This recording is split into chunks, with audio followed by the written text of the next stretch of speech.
Yo, YouTube, what's up with your boy? Sports and Fitness Rants. I'm back, guys. Click that like button.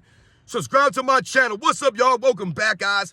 Welcome back. Got another great video for you guys today, man. As usual, you guys know the deal on this channel. We must continue to set the record straight, stop the lies, stop the narratives, and stop them from rewriting history. Hold these guys accountable, hold them to the standard.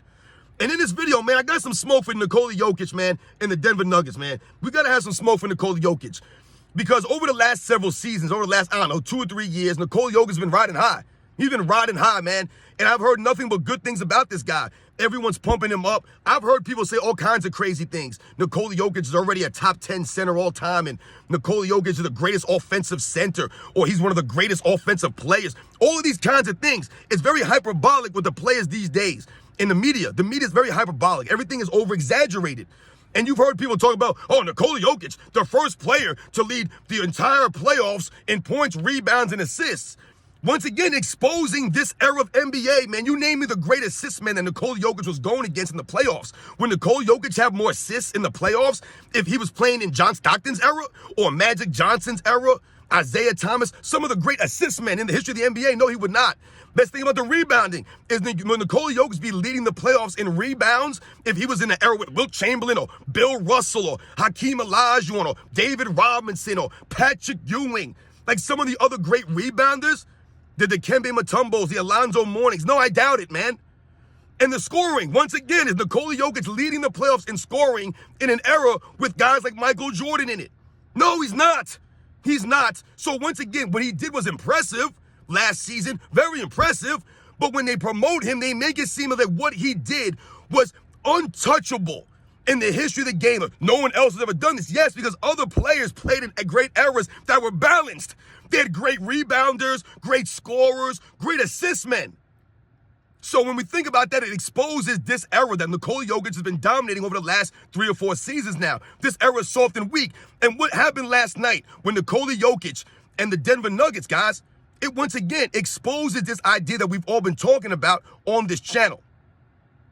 All right, guys? So we must keep these things in perspective, and we must keep the honest facts here. This is no hate on Nikola Jokic, but this man must get some smoke, and he must take some responsibility. He must take some heat, because we've talked about many of us old school guys, old heads, who grew up watching basketball in the 80s and the 90s, maybe even before that. What I've talked about on this channel, or what I've heard people talk about as it relates to Nikola Jokic and his dominance over the NBA in the last couple of seasons, is once again, this weak era NBA, who's his competition at the center position? Joel Embiid, who we all know is soft and frail, can't stay on the basketball court. He's a flopping crybaby. So once again, Joel Embiid, to me, doesn't qualify as competition for Nikola Jokic. Rudy Gobert, Karl Anthony Towns. Who are the great centers that Nikola Jokic has been going against? Miles Turner? Who are the great centers? I'm trying to figure this out. There are no great centers in the NBA. Bam Adebayo? I don't know. Who? And this is what we're talking about. If you think about Nikola Jokic playing in the eras of the 80s or the 90s, let's say, for example, even the early 2000s, right? You would have had guys like Moses Malone, Kareem Abdul-Jabbar, Mark Eaton, right? Dikembe Mutombo, Patrick Ewing, Hakeem Olajuwon, right? I mean, think about all the great players, the big men down low. Not to mention the other guys like the Karl Malones and, some of these other bruisers, the guys that will bang around down low, the Charles Barkleys, some of these guys that were banging down there, the Charles Oakleys, the Anthony Masons, right? The Xavier McDaniels, the Rick Mahorns, the Bill Lane Beers, the Robert Parishes, the Kevin McHales.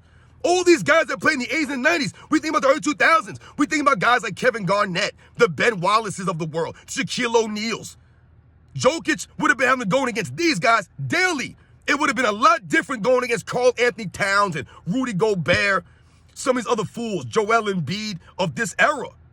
It's a joke, man. It's an absolute joke.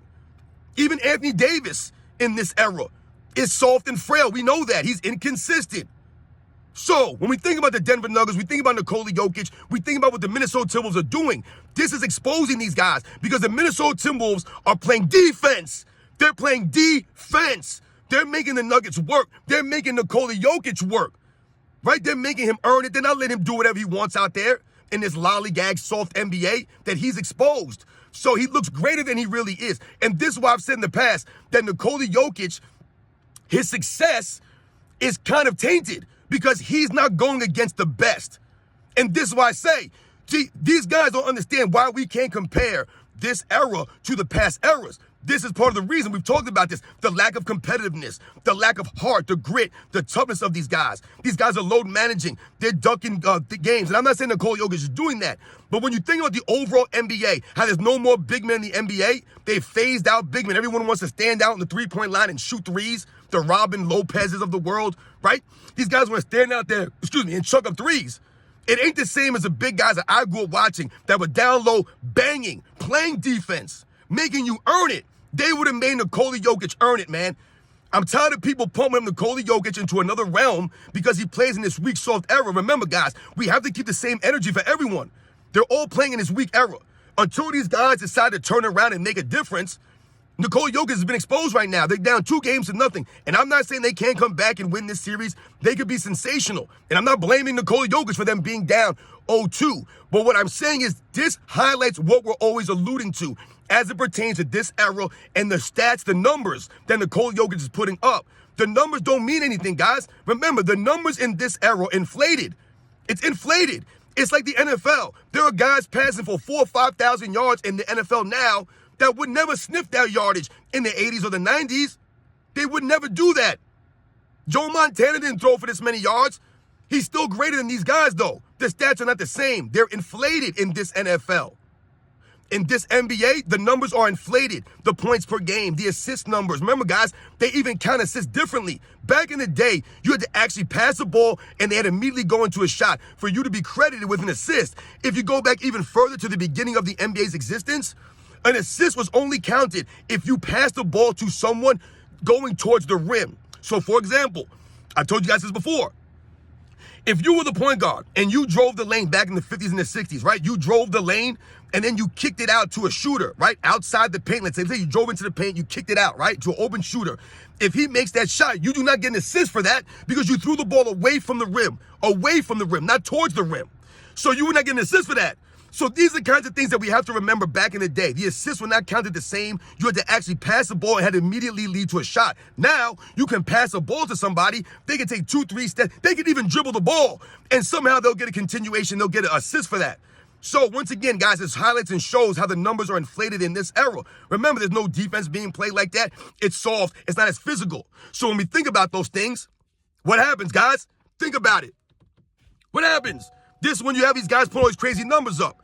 And look what the Minnesota Timberwolves are doing right now to the Denver Nuggets and Nikola Jokic. They're frustrating them, making them speed their game up, making them taking them off their spots, not allowing them to do whatever they want to do.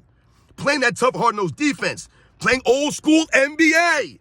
Remember, it's the defense that wins championships, guys. Don't listen to stupid guys like Kevin Durant and J.J. Redick, these fools, Gilbert Arenas, when they say that defense don't win championships. It's not as important as offense.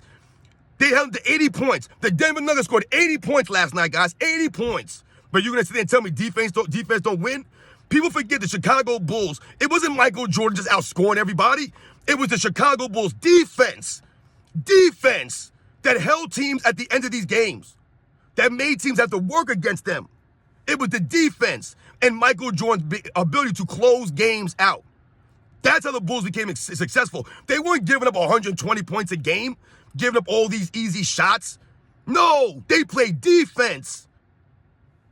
And that's what Minnesota Timberwolves are doing. They're playing defense. They're giving the effort on the defensive end. And the Denver Nuggets are getting exposed right now as being frozen champions, man, going against an actual team that's actually hustling out there and playing defense. They didn't even have Rudy Gobert last night, and they still beat him by damn near 30 points, man. It's a joke, guys. But Nikola Jokic is the greatest offensive center in the history of the game. This is what they want you to believe. I've seen articles that said Nikola Jokic is the greatest passer in NBA's history, guys. I did a video on this some months back. There was an article on ESPN that called Nikola Jokic. In that article, they called him the greatest passer in the history of the NBA, guys. Greater than John Stockton, greater than Magic Johnson. All these guys, Jason Kidd. Greatest passer, Bob Cousy. The greatest passer in the history of the game. Not just for the big men. The greatest passer in this weak, soft era. Once again, now holding Nikola Jokic to the same standard as the other all-time greats. He's not going against the all-time greats. Like I said, drop Nikola Jokic in the 90s. Going against the all-time great centers, Patrick Ewing, Alonzo Mourning, right? Shaquille O'Neal, Hakeem Olajuwon, David Robinson, Dikembe Mutombo, Rick Smits. I mean, just a lot of great centers, guys, in that era that he would have to go against. Not saying that he would not be able to hold his own, but we don't know. And it don't look good in this series so far. They look like they've been exposed going against an actual team that gives effort on the defensive end. Whereas in the 90s, the 80s, the other eras that I grew up watching, the effort was consistent. Teams always gave effort consistently on both ends. They show up to work. These guys were there, man, and they were true professionals that played with heart and grit. So you guys know the deal, man, on this channel. This is no disrespect to Nikola Jokic. These are the facts, guys. He's a great player. But in this era, he appears to be greater than he really is. And he's starting to get exposed by the Timberwolves in these first two games. Once again, not saying they're going to lose the series or anything like that. And I can say he's still a great player. But what this highlights is what we're always alluding to. If Nikola Jokic played in a more physical era with legit big men, legit big guys, where there were other centers that played consistently, that played defense, things might be differently. And also, we must also expose Nikola Jokic on his defensive abilities, right? Where's his defensive prowess? So they'll say Nikola Jokic is the greatest offensive center of all time, which I don't buy. But if he's the greatest offensive center, this exposes what? His defensive ability. Where's his defense at? He can't shut guys down on the defensive end. He can't be that defensive anchor, right? Like a true big man. So once again, you guys know what to do on this channel, man. Shout out to Minnesota Timberwolves, man. It didn't take away anything from them. These guys are out there hustling, man. Like I said, they're exposed the Nuggets right now as being fraudulent champions, as not really being battle-tested, right? Because who did they beat last season? They didn't beat anybody. They beat the Miami Heat in the finals, guys. With who? Jimmy Butler and Bam Adebayo. Once again, who the hell's on that team? It's all ever exposure coaching these guys up, making them competitive. And it's other teams like the Boston Celtics folding up. So who's going to guard these guys, man? You know what I'm saying? Like, this is the deal, guys. This is the deal, man. You guys know the deal, man. These are the facts here. These are the facts. The Denver Nuggets look like they had not been battle-tested. They beat the Lakers last year in the Western Conference Finals, 4-0. That's not battle-testing you going against the bum Lakers with inconsistent LeBron James and inconsistent Anthony Davis. Now, like I said, you beat the Miami Heat in the finals. So who did they really beat last year, the Denver Nuggets? I'm trying to think. No knock on them, but their championship run was not as impressive as everybody wants you to believe. And everyone, oh, Nikola Jokic should have won 3 straight MVPs. And all. Once again, exposing this era of NBA, man. Exposing this era of NBA. It's all about the stats, man. It's all about these teams in the regular season. But in the postseason now, they're getting tested now. Where are they? 80 points? You guys know the deal, man. I'll catch you guys on the next one.